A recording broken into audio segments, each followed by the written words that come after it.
Okay, so we're going to use Illustrator and I'm going to show you how to trace an existing image, obviously with some ideas how you can use these techniques to create your own logo. So we're going to use a combination of the pen tool, shape tools, gradients and the type tool. Okay, I think I mentioned the pen tool obviously, which is one of the key tools that we've looked at a little bit previously. So the first thing is we want to get an image in here, so we're going to use a pre-existing image and trace it for this one. So if we go to File and Open and navigate to the image that we're going to use, which you should have downloaded. Okay, and it should open that up in a A4 document. We've got it set to our RGB. In terms of, sorry, let me just drag that into the window here. So just make sure that's drag that into the main window here. You see, you can kind of drag off these documents as separate windows. But to snap it into the main window here, if you just drag it up to top of the screen, when you see the blue line, let go. That'll snap it into place. So we've got our image. We can zoom in and out on this image by pressing Alt and using the mouse wheel. We can hold down spacebar to grab the page and move it around. So as you can see, we're not actually dealing with colour with this one, but we are dealing with black and white. It's the same principle as colour, whether you're dealing with black, white or colour. Same techniques are used generally. So the first thing to do is to go to our layers panel here on the right. Here you can see we've got a properties panel. We click on the tab next to that for layers. We want to lock our layer with our pre-existing image in. So if we click here next to the eye, you see the padlock appear. That will lock it. Then to create a new layer, if you go down to the bottom of the layers panel, you see this plus sign. Create new layer. So we're going to use about 4 layers just to build this image up. And first of all, if we look at the image, our kind of main background, the thing we're going to have in the background is the this gradient. But before we do that, we're going to create these lines over the top. So we've got the white circle, 2 white concentric circles, and then the cross and the diagonal. So we're going to use the pen tool to do that. Sorry, the shape tool to do the circles initially. So if you mouse over the rectangle tool, click and hold, you'll see the ellipse tool underneath there. Now we don't want to fill these shapes we make, so if we go to the colour swatches here and just make sure, well, what we can do is it's set to black and white by default, so if we just click on this double-headed arrow, that will switch. So we've got a white stroke and we've got a black fill. Now this black fill we don't want at the moment, so to get rid of that, if we go to the colour panel here, now if you haven't got the colour panel visible, if you go to Window and Colour here, and just tick on it. Okay, now with the fill swatch at the front here, you see this white square with a right diagonal line in it. That means no colour. So if you click on that, that sets the fill colour to none. So now we're ready to start making our concentric circles. To keep the circle constrained so it's a perfect circle, if you hold down Shift and just drag out circle. Okay, now you see that our line on here, our stroke on here is thinner than on the example. So if we go to Properties, and if you remember we've got the stroke setting here, if we just increment that up, just click on the up arrow to make that thicker, so about 5 points, and then with the black selection arrow, okay, we can click on the circle and move it. Sorry, let me just check why that's. Sorry. Yeah, so we can click on the circle and move it. We can also transform it, and the transform we want to apply to it is scale. So we want to get it to about the same size as our existing image. You can see, so if I kind of just drag it over the existing image, it's slightly bigger. If I hold down Shift and click and drag in the corner here, I can then scale that down so it's the same size as the image, and then I want to copy that because I want a wider circle here as well. So to copy, if you hold down Control and Alt, and I can drag off a copy of that, and then I can scale that up a bit more, and again drag that over the larger circle and keep scaling it up. Remember holding down Shift to constrain the scale until that's matching the larger circle.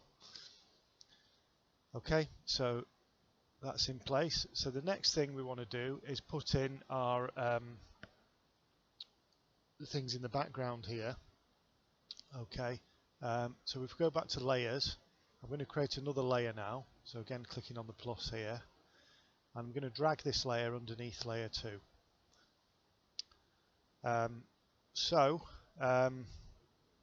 What I'm going to do on this layer is create this this gradient that you can see in the background. So if I select the rectangle tool here, okay, now this time I want to fill this with a gradient. Okay, now at the moment my fill color is set to none. Okay, so to create a gradient, I just need to make sure that the gradient panel is showing here. So if I go to Window and Gradient, if it's not, and if I click underneath this, you see underneath this bar here, you'll see it places two what are called gradient sliders at the two extremes of the gradient. We've also got a center point here that determines, you know, how much of each color in the gradient are visible. Now with this example, you can see that there's what's called a radial gradient, okay, and the majority of the radial gradient is a kind of a whiter, lighter colour, and then just the edges are darker. So therefore, I'm going to move my central slider here towards the darker colour, so the majority of it is the lighter colour. Now you see at the moment it's a linear gradient. To change it to a radial gradient, you can see I can click on this type here. Okay, and then on my new layer 3, I can drag out. In fact, if I just go to here, I'm just setting this stroke to no colour. So I can set it to no colour actually here on the toolbar as well. You see that familiar white square with the red diagonal. I'll click on that, that'll set the stroke to no colour. And then I can drag out my gradient.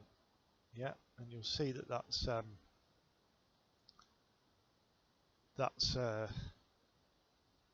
in place. Now you're probably thinking, oh, right, okay, now we can't see the rest of the image. Now, the reason I've done this partly is just to demonstrate that you can create things in any order because you can show and hide them. So I've created our radial gradient. I'm going to just tweak it a bit and move the central slider to the right a bit. So more of it is the lighter colour. Now I've created that, I don't need it for the moment, so I can hide it. Okay, so if I go to the layers here, I can just click on the eye icon and hide that for the minute while I attend to the rest of the image. So just remember, show and hide is really useful just to check. You know, working with layers is kind of a really core skill, really. It's really important and they can be incredibly useful. So again, I can check what's on layer 2 here. And a really good practice as well is to name your layers, okay, particularly when you're working with multiple layers. So for example, you know, you can give that the name circles, I can give this the name gradient, and then I can quickly know what's on each layer. You get a little visual swatch there as well that tells you, a little thumbnail that tells you what's on each one. So the next thing is I'm going to create another layer, okay, and I'm going to drag this. So now it's just observing layer order. Now this is going to go on top of the gradient but underneath the circles. And I'm going to draw in these lines, okay. So with the pen tool, I'm just going to set up my colours again. I want to set up the gradient to none. I'm going to set the line colour. So if I double click on the line symbol there, just make sure I'm selecting the black here. Just a minute. There we go, so we've got a black stroke. The other thing just to think about here is that, again, the thickness of the line. So if I go back to properties, I've got the stroke or line here, and the thickness of the line, the value of the thickness of the line here. So if I draw out my initial line here,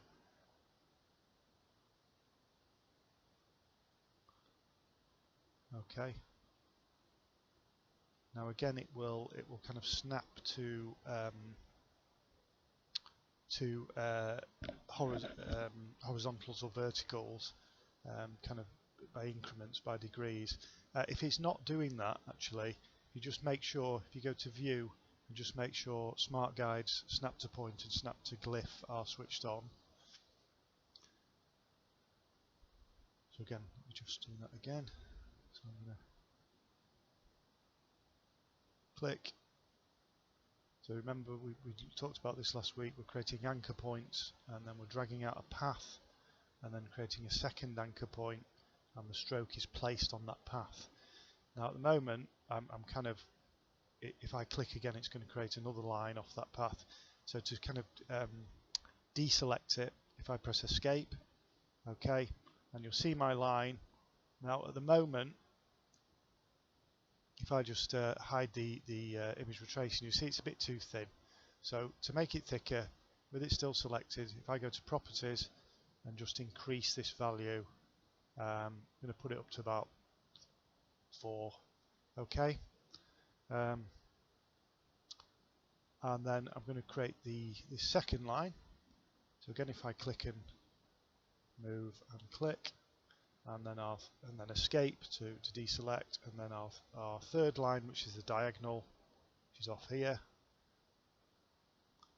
okay, and escape to deselect, and again we can go to layers and we can show and hide to get a clear view of what we've done there. Okay, so you can see, obviously we can't see our white circles that clearly yet because it's on a white background.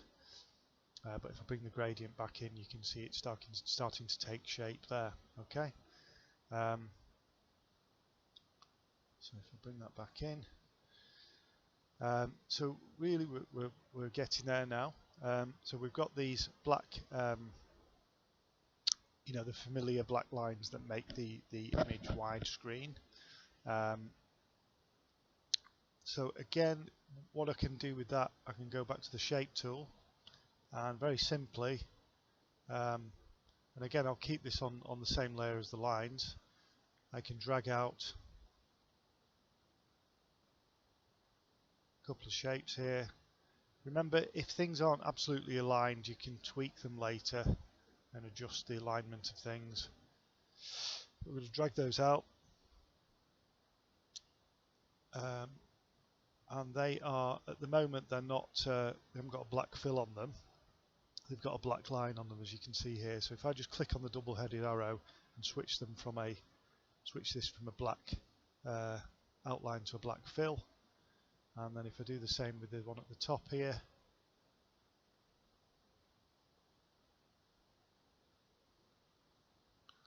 okay, and again I can show and hide and just see how that's shaping up. So we're getting there now. So we've got one of the final things is, if we just look at our example here, we've got kind of darker tints over the top of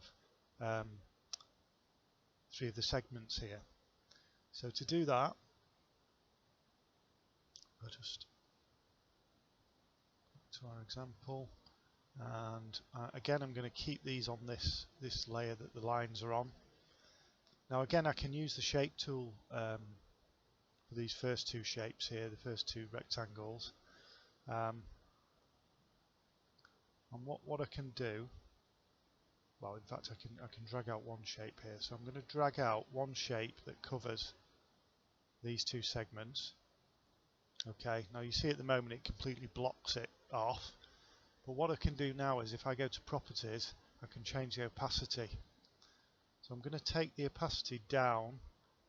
I'm actually going to type in a value. I'm going to type in 20.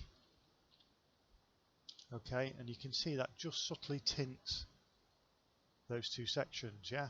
Now for this section here, it's a slightly more irregular shape. So for this, I'm going to use the pen tool to create a shape. If I go to the pen tool, And again, I just click and create a shape over the top of there. You see it automatically fills with black because I've got black set as the fill colour. Go back to properties and type in that value of 20, same as the other bit. Yep.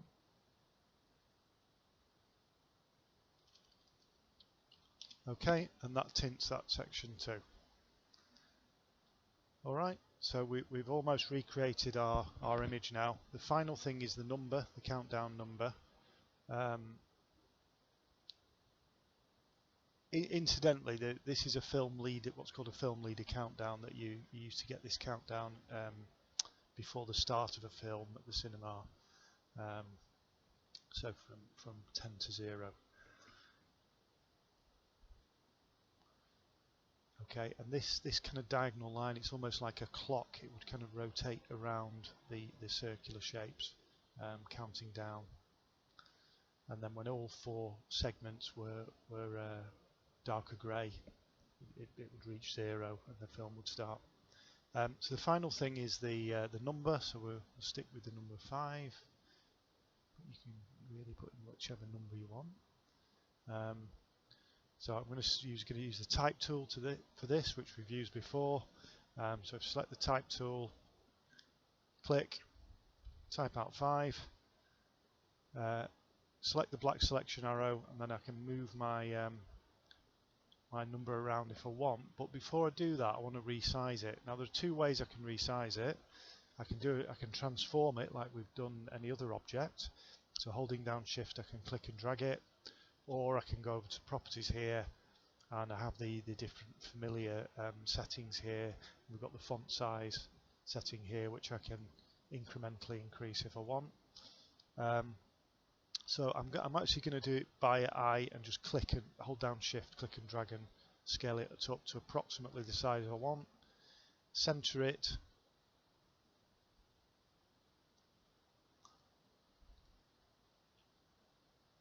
Okay. Now the other thing, once I've created text like this, I can modify it. So if I go to properties here where it says character, we have a huge range of fonts that we've got access to here. So I can actually just mouse through and scroll down through these fonts and have a look at what the different fonts look like. Again, this is really useful when you're designing something, because you can get a very quick idea of what the right font might be. So I found this one called Railway, so I'm going to stick with that and click on that, and then again just reposition the 5 till I'm fairly happy, so I feel like it's centered.